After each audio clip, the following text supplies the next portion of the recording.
श्रीगुरुभ्यो नमः। हरिः ओम्। श्रीमहागणाधिपतये नमः। श्रीमहासरस्वत्यै नमः। श्रीगुरुभ्यो नमः। हरिः ओम्। ప్రతి మాసము కూడా గ్రహ సంచారంలో అనేటువంటివి ద్వాదశ రాశుల్లో జరుగుతూ ఉండడం వల్ల మేషం నుంచి మొదలు పెట్టుకుని మీనరాశి వరకు కూడా ఏ ఏ రాశిలో ఏ గ్రహస్థితులు మారడం వల్ల వారికి జరిగేటువంటి ప్రభావం ఏమిటి, ఏ స్థితిగతులు వాళ్ళు మారుతున్నారు, ఆర్థికంగా నిలబడేటువంటి అవకాశం ఏమన్నా ఉండబోతుందా, శత్రునాశనం ఏమన్నా జరిగే అవకాశం కానీ, లేదా శత్రువులు మనల్ని ఇబ్బంది పెట్టేటువంటి అవకాశం కానీ అసలు ఏ నెలలో జరుగుతుంది, జరగడానికి ఏ రాశి ప్రభావాల్లో ఏ నక్షత్ర ప్రభావయుక్తంతో ఏ స్థితిలో వాళ్ళు రావడం వల్ల మనలో ఆలోచనలు మారుతున్నాయి అనేటువంటి విషయంలో, పైగా ఈరోజు ఆలోచించేటువంటి విధానం రేపు ఉండదు. ఒక దృఢ సంకల్పం ఈ రోజు తీసుకున్న 4 రోజుల తర్వాత సంకల్ప ఫలం మారిపోతుంది. ఏం చేస్తాంలే, చూద్దాంలే, అన్నీ ముందే విధి నిర్ణయాలు అయిపోయి ఉంటాయిలే, ఇటువంటి మాటలు ఎందుకు మనం మాట్లాడుతాం? ప్రమాదాలు అనేటువంటి ఈ నెలలోనే ఎందుకు జరుగుతాయి? కొంతమందికి ప్రతి సంవత్సరము కూడా ఏదో ఒక మాసంలో అదే మాసంలో జరుగుతూ ఉంటాయి. అలా ఎందుకు జరుగుతాయి? వీటన్నిటికీ గల కారణాలు ప్రధానంగా ఏమిటంటే, నక్షత్ర ప్రభావాల యుక్తంతో రాసులలో నవనాయకుల యొక్క సంచారణ మారడం వల్ల జరగటం అనేటువంటిది జరుగుతుంది. పౌర్ణమి అమావాస్య వ్యవస్థతోటి గ్రహణాల యొక్క స్థితిగతులు అనుసరించుకుని ఈ నవగ్రహాలు స్థానాలు మారడం వల్ల మన యొక్క జాతకంలో అనేకమైనటువంటి మార్పులు జరిగి మనం అనుకున్నటువంటి అచీవ్మెంట్ అవ్వడం, చివరి వరకు ధనం వస్తుంది అనుకుని చివరి మూమెంట్లో రాకపోవడం, వివాహం అవ్వడానికి అన్ని ఏర్పాట్లు చేసుకున్న తర్వాత ఏదో ఒక ఇబ్బందితో దూరం అవ్వడం, ఈ నెల నేను కన్ఫామ్ అయ్యాను పర్వాలేదు అనుకున్నప్పుడు అది మళ్ళా ఇబ్బంది పెట్టడం, ఎంత ప్రయత్నించినా ఉద్యోగ ప్రాప్తి కలగకపోవడం, ఎంతసేపటికి కూడా అందరూ బాగానే ఉన్నారు, నా యొక్క జాతకంలోనే ఇబ్బందిగా ఉంది, నేనొక్కడిని మాత్రమే సమాజానికి వ్యతిరేకంగా ఉన్నాను అనేటువంటి ఆలోచనలు రావడం, వీటన్నిటికీ గల కారణాలు ఏమిటంటే నవనాయకుల యొక్క స్థితిగతులు ఆధారం. ఇప్పుడు మనం మార్చి 15వ తారీఖు నుంచి ఏప్రిల్ 18వ తారీఖు వరకు కూడా రవి స్థానం మారుతూ ఉండడం వల్ల మేషం నుంచి మొదలు పెట్టుకుని మీనరాశి వరకు కూడా ఏ విధమైనటువంటి స్థితిగతులు మారుతున్నాయి అనేటువంటి విషయాన్ని మనం చర్చించుకుంటాం.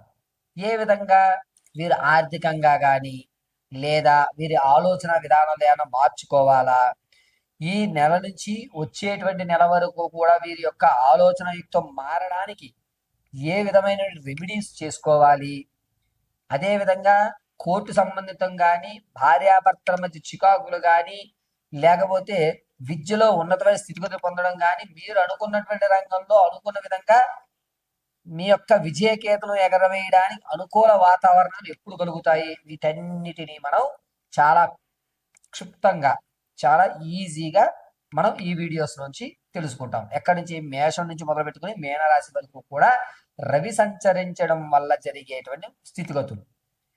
అందరిలాగే ద్వాదశంలో రవి, అష్టమంలో రవి, రవిస్థానం గురుడు వక్రీభవిస్తూ 8వ ఇంటి నుంచి 11వ ఇంటికి చూస్తోంది. ఇలాగా మనం వివరించామనుకోండి, మీరు అర్థం చేసుకునేటువంటి స్థితులు కొంతమందికి ఉంటాయి, అర్థం కాని వారు కొంతమంది ఉంటారు. కాబట్టి రవిస్థానం మారుతూ ఉండడం వల్ల మేషం నుంచి మీనం వరకు ఏ ఏ ఫలితాలు జరగబోతున్నాయి అనేది మనం అత్యంత క్లియర్గా ఇప్పుడు మీకు వివరించి చెప్పడం జరుగుతుంది. ఈ రవి సంక్రమణ జరగడం అనేటువంటి దాని వల్ల జరిగేటువంటి ప్రభావాలు కేవలం గోచార రీత్యా మాత్రమే తెలియజేస్తున్నాను. ఇది గుర్తుపెట్టుకోండి, నేను తెలియజేసేది కేవలం గోచార రీత్యా మాత్రమే, వ్యక్తిగతంగా కాదు.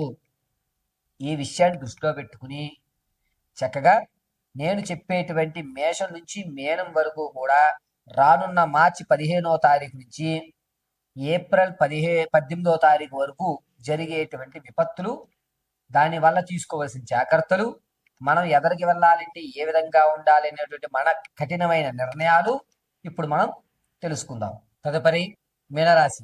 మీనరాశి వారికి మార్చి 17వ తారీఖు నుంచి ఏప్రిల్ 18 వరకు కూడా రవి సంచరించడం ఉండడం వల్ల ఆర్థికంగా కాస్త కలిసి వచ్చేటువంటి సూచన. తాత ముత్తాతల నుంచి లభించేటువంటి ఆస్తి ఖచ్చితంగా లభిస్తుంది. ఆలోచన ధోరణి కూడా చురుగ్గా ఉంటుంది. మీరు అనుకున్న పనుల మీద మాత్రమే మీరు కాన్సన్ట్రేషన్ పెడతారు. ఎవరు ఏమనుకున్నా నేను చేసే పని చేసే తీరుతానని మొండి వైఖరత్వంగా ముందుకు వెళ్ళడం జరుగుతుంది. పైగా ఈ నెలలో మీ యొక్క స్థానాన్ని అంటే ఉన్న ఇల్లు మారడం కానీ లేదా ప్రాంతాన్ని మార్చేటువంటి అవకాశం కానీ ఎక్కువగా గోచరిస్తుంది. ఈ మీనరాశి వారు మీ యొక్క ఆలోచన ధోరణి అంతా కూడా చాలా క్లియర్ గా ఉంటుంది. మీరు మీ యొక్క సొంత అభిప్రాయాలను ఎవరికి కూడా షేర్ చేయరు. శత్రువులు మిమ్మల్ని చూసి భయపడేటువంటి అవకాశం లభిస్తుంది. రాజకీయ నాయకులు కొంచెం ఇబ్బందిదాయకంగా ఉంది. జనాల్లో ఆదరణ తగ్గుతుంది. విద్యార్థుల జ్ఞాపక శక్తి పెరిగేటువంటి అవకాశం గోచరిస్తుంది. నిరుద్యోగులకు ఉద్యోగం కలిగేటువంటి అవకాశం చాలా తక్కువగా ఉంది. ఉద్యోగం కొరకు మాత్రం ఆలోచన చేయకండి. ఒకవేళ ఉద్యోగం వచ్చినా చాలా జాగ్రత్తగా చేసుకోండి. ఉద్యోగం మార్పు జరిగేటువంటి అవకాశమే ఎక్కువగా గోచరిస్తోంది. పైగా ఈ రాశి వారు భార్యాభర్తల మధ్య కీచులాట్లు పెరుగుతున్నాయి. పాత బంధాల వల్ల ఇప్పుడున్న సంబంధాలు డిస్టర్బ్ అయ్యేటువంటి అవకాశం ఎక్కువగా ఏర్పడుతుంది. వ్యాపారం విషయంలో కొంచెం జాగ్రత్తగా ఉండండి. వ్యాపారాలు అంతగా కలిసి వచ్చేటువంటి అవకాశం ఎక్కడా కనిపించట్లేదు. వివాహం కొరకు ఎవరైతే చూస్తున్నారో వారికి వివాహ యోగ్యం అంతగా లేదు.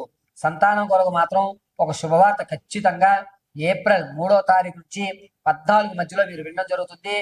వచ్చేటువంటి రోజులన్నీ కూడా అద్భుతంగా మీకు కలిసి వచ్చేటువంటి అవకాశం గోచరిస్తోంది. మీ నిర్ణయం ఖచ్చితంగానే చెప్పుకోండి. ఎవరిని కూడా మీరు లెక్క చేయవలసిన అవసరం లేదు. మీనరాశి వారు మీ స్థితిగతులు అనేటువంటివి వచ్చేటువంటి 3వ తారీఖు అంటే ఏప్రిల్ 3వ తారీఖు తర్వాత నుంచి అన్నీ కూడా వాతావరణం మీకు అనుకూల వాతావరణంగా ఏర్పడుతోంది. పైగా ఈ రాశి వారు మీ యొక్క ఆలోచన ధోరణి అద్భుతంగా ఉండడం వల్ల స్థిరాస్తులు ఖచ్చితంగా కొనుగోలు చేయడం జరుగుతుంది. విలువైన వస్తువుల విషయంలో కొంచెం జాగ్రత్తగా ఉండండి. ప్రమాదాలు అనేటువంటివి మార్చి 24వ తారీఖు నుంచి ఏప్రిల్ 8వ తారీఖు మధ్యలో ప్రమాదాలు జరుగుతున్నాయి.